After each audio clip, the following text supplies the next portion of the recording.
Hello beautiful and welcome back to my channel. I am so excited to be here filming a video for my YouTube channel. I've had this vision for a while and I'm just really excited to be sitting in front of this camera knowing that this video is going to go on YouTube. And hi community, family here. I've missed you. I love you.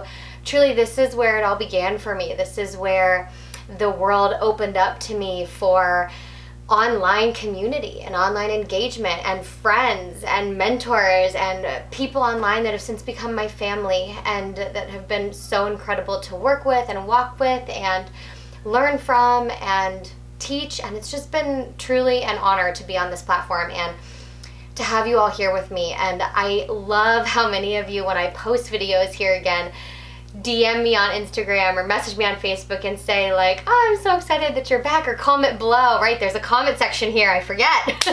But comment and tell me how you've been following me since the very beginning. I mean, I think I started my channel in 2009 or it might have been 2010, so it's been 12 years.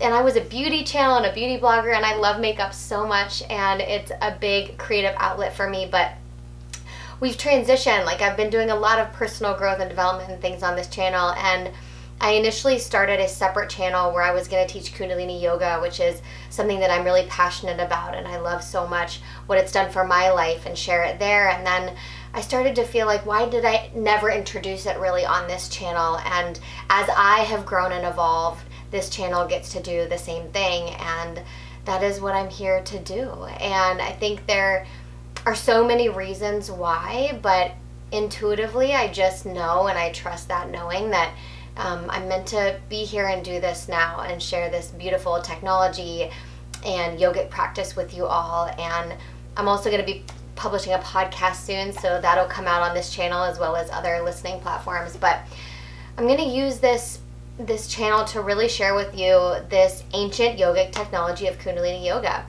and what it can do for you in your life. And I'll share a little bit here and there of what it's done for my life, but you can really read more about that on my website or on my Instagram.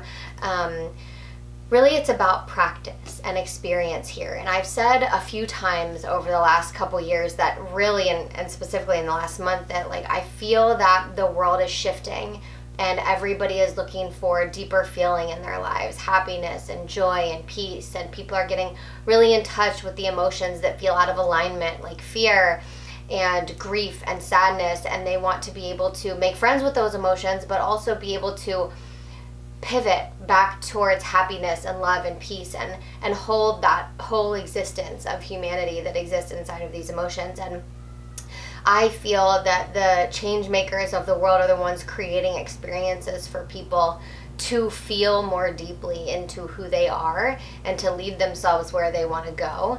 And I'm really excited in the work that I do through Kundalini yoga and the work that Kundalini yoga does for the people who practice it, that it can do that. It gives you an experience of your truest self, of your Sat Nam. Sat Nam is like our greeting, our hello. It's like our hello and goodbye.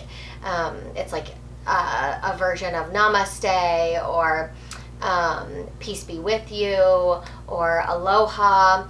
But in Kundalini, this important mantra, Sat Nam, means, Sat means truth, Nam means identity. So the mantra together means truth is my identity, or I am truth. And I think in this world, we are constantly searching for not truth outside of ourselves, but what's happening is so much of the world right now is really doing a lot of internal self-reflection and self-refinement on who am I and who do I want to become.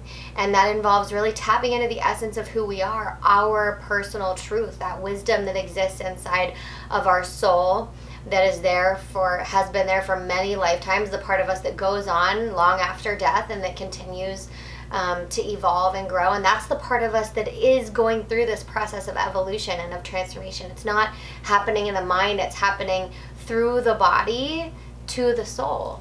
And I think we're searching so much for our personal truth, what makes us feel good, what lights us up, what gives us fulfillment in life, what's important to us, what are our priorities. And I know that since having kids, my priorities have shifted, and these practices and these teachings have become so beneficial and imperative for me to utilize so that I can be evaluating what is important to me and what feels good, so that I don't get to the end of my life and wish that I was more present or more loving or more, you know, fulfilled by what I chose to do. And it's really given me so much peace in chaos.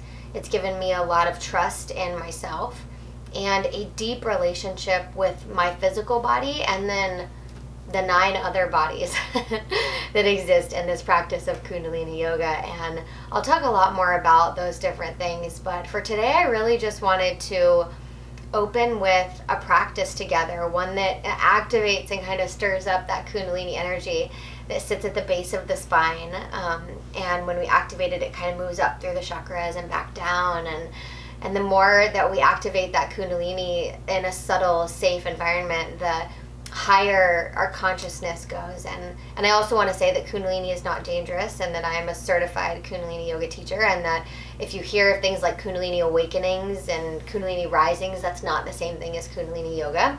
And we practice for specific time periods so that it's always really safe. And I remember when I first started practicing that I was worried it was dangerous or that something was going to happen to me because I was struggling with anxiety. So everything triggered anxiety and fear within me. So if that's you and you're watching this, this is a really safe, beautiful, gentle practice that slowly raises your consciousness so that you become more aware of patterns and beliefs and rules and ways of living that you've outgrown, and that you're ready to shed to create space for what's new in your next evolution. And that's super exciting. So I'm really, really excited to be here with you, and the plans that I have to take you on this journey of discovering Kundalini Yoga are pretty vast and pretty exciting, and I just can't wait to get into it. And so that starts right now, and I hope that you'll stick with me and come back for more practices and more love from me to you on this channel.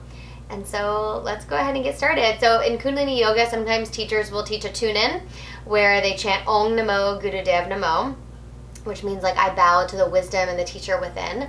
I do not teach a tune-in, but if you would like to tune in, you can pause this video now and do it. I won't remind you this of every video, but in this first one, if you're a Kundalini yogi who likes to tune in, feel free to do that. Otherwise, I'm going to share with you this practice of Sat Kriya. So like I said, it activates that Kundalini energy within us, and then all of Kundalini Yoga is really with the purpose of regulating the nervous system so that we can remain calm in the midst of chaos and fluctuate back and forth. I shouldn't say fluctuate's not the right word that I'm looking for, but it's kind of vacillate back and forth between our different nervous system states of dorsal vagal, sympathetic and parasympathetic, or parasympathetic, sympathetic states, so that we have mobilizing energy and then calming energy. And Kundalini gives us tools to activate those energies within us, and so that we know what to do in the moment, but it also just gives our body the practice that it needs to be able to self-regulate in those moments. So when you're having, you know, a lot of anxiety or panic, you can come back down into that parasympathetic, or when you feel kind of detached and disassociated, you can mobilize yourself back into action. And so Kundalini teaches your nervous system really how to actively regulate in the moment by practicing. So that's what we're going to do, and we're going to create some heat and some fire in the body right now. If you are in a sympathetic state or a fight or flight state right now, this is still really safe for you to do. There's no heavy breathing. We're just chanting Sat Nam, and we're going to hold a posture. So for this posture, your hands are in Venus lock with the fingers, the Jupiter fingers pointing up, which are your pointer fingers. And then if you're a man, or sorry, I should say if you're a woman, the right pinky is on the bottom and the left thumb crosses the top. If you're a man, it's switched. The left pinky is on the bottom and the right thumb crosses on top. Okay, so find your posture. Go ahead and interlace your hands so you have it and you're safe and secure in what you're going to be doing in a moment. And then from this posture, you will come onto your knees, or you have your mudra, and then our posture is on our knees, sitting on our heels. You can put a blanket or bolster underneath of your heels if that feels better. And you can also do this in easy seated pose if this is not available to you. Then the arms will come up by the head, the elbows kind of hug tight against the head, fingertips pointing straight up. Okay, and your arms are nice and straight. We are activating through this chanting the Kundalini energy at the base of the spine, and we're circulating it. So we want to create a nice, like, strong, tall pathway for the energy to travel up and down. Okay, so straight arms, and we're just going to do this for 60 seconds, you guys. 60 seconds, and here's how to work. We'll take a big inhale in a moment, and then we'll say Sat, and we'll pull the navel in, and then we'll say Nam, and we'll let it go. So it's Sat,